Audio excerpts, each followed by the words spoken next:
Olá, bem-vindos à apresentação da metodologia Big Agro, Gamificação e Taxonomia de Bloom. Eu sou a Kathleen, sou autora da proposta e conto como coautores a professora Micaele, o Diogo e o Luiz Henrique Michelin. Todos nós somos professores do ITEPAC, Porto Nacional. E o que é o Big Agro? Bom, todos nós conhecemos aquele famoso reality, né, que se torna a casa mais vigiada do país. E esse reality, ele de fato começa a fazer parte da vida das pessoas que o assistem. E não é diferente com os nossos alunos. Inclusive, eles trazem com frequência, né, e de uma forma natural, assuntos relacionados ao reality para o decorrer ali das aulas. E aí, nada mais estratégico do que a gente aproveitar esse envolvimento e engajamento para aprofundar os conteúdos que estão estudados na sala de aula. E assim surge o Big Agro. Ele é fundamentado na taxonomia de Bloom e faz associação com esse reality. Então, a todo momento que eu for apresentar, vocês vão conseguir perceber a taxonomia sendo aplicada, desde o criar, o avaliar, analisar, aplicar, compreender e o lembrar. Tá? E eu faço o convite para que vocês façam essas associações da metodologia com a taxonomia. Então, a partir de agora, eu vou apresentar o Big Agro, assim como eu apresentei para os alunos, né? O primeiro momento ali que eles tiveram contato com a metodologia. E a ideia aqui é aproveitar aquele imaginário de todo mundo já teve vontade de participar das atividades, dos jogos que tem na casa. E aí, essa vontade pode se materializar através do Big Agro. Então, esse é o seu momento de jogar, né? De materializar através do Big Agro. Quais são as regras que eles recebem? Precisam montar grupos. Nesse caso específico, eram 7 grupos com 8 integrantes. O macete aqui é a gente sempre ter um integrante a mais do que a quantidade de grupos, e lá na frente vocês vão entender o porquê.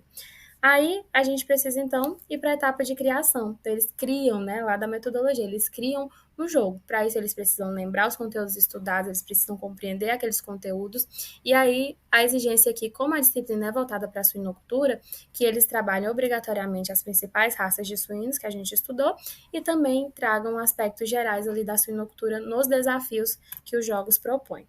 E aí, aqui é uma evidência, né, em relação aos jogos acontecendo, a primeira, segunda edição, e também a imagens ali do professor Diogo aplicando posteriormente nessa metodologia lá na disciplina dele. Então, já teve adoção por conta de outros professores.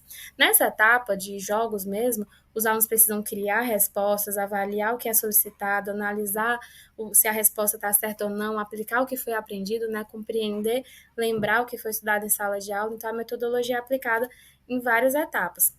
Depois dos jogos dos alunos, a gente vai para a semifinal. Os 4 melhores partem para essa etapa, né, os com maiores pontuações, e aí a semifinal e a final são jogos elaborados por mim. Eu aproveito ali para poder fazer, então, uma associação dos assuntos que são mais importantes. Eu tenho certeza, então, que eles foram cobrados ali nos jogos. E aí a semifinal é um jogo de associações e a final é um jogo de torta na cara. Aí, o que a gente tem também de regras para eles seguirem? Os jogos precisam durar no máximo 30 minutos, isso é por conta do tempo de aula que nós temos, né? Pode variar em outras realidades. Dentro desses 30 minutos, pode começar e terminar várias vezes, e no final, eles precisam me entregar de 1 a 7, né? O ranking aí dos colocados. E aí, no dia que eu apresento a proposta, eles precisam formar os grupos, indicar os líderes e tem 10 minutos para planejar, começar a planejar os jogos, tendo o meu auxílio.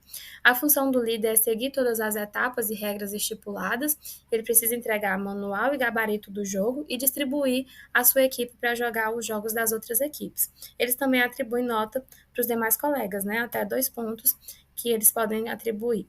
Aqui é só um exemplo de distribuição dos jogadores, então cada jogador tem um jogo de outra equipe e o líder coordena a ocorrência do seu próprio jogo, ele não joga em outras equipes. Se alguma coisa acontecer que não estava prevista, a gente reúne os líderes para tomar as decisões dos novos rumos. A gente também tem avaliadores de jogos, tá?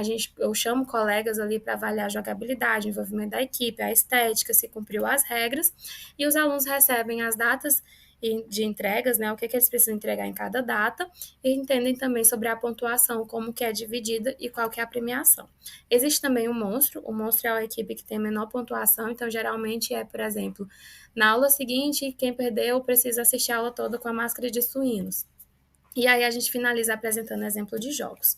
Aqui são feedbacks, né? Eu peguei esse recorte para apresentar para vocês que 50% dos alunos que responderam, eles indicaram que gostaria que essa metodologia fosse reaplicada em outras disciplinas e outros assuntos, e a gente percebe que eles conseguem melhorar o trabalho em equipe, socializar com colegas que eles nem socializavam, melhora o espírito de liderança e a gente consegue reforçar o conteúdo que foi estudado em sala de aula, inclusive revisando para atividades futuras como provas.